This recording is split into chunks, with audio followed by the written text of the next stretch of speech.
Want to know how to create or set up a custom exception message in Java? So I'm just going to simply tell you how it works and explain this code right here.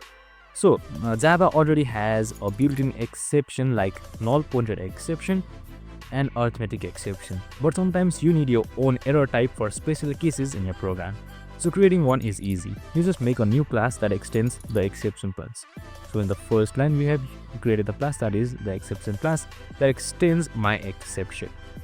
So once that is done, for example, we could just define class invalid age exception which extends exception right there.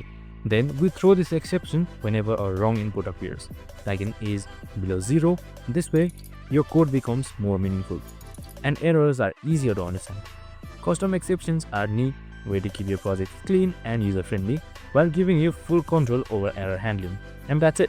Super simple and easy. I'm just going to show you better in this code. And there you have it. I hope this video helped. If it did, make sure to like, subscribe and tune in with us for more of these videos. See you in the next one.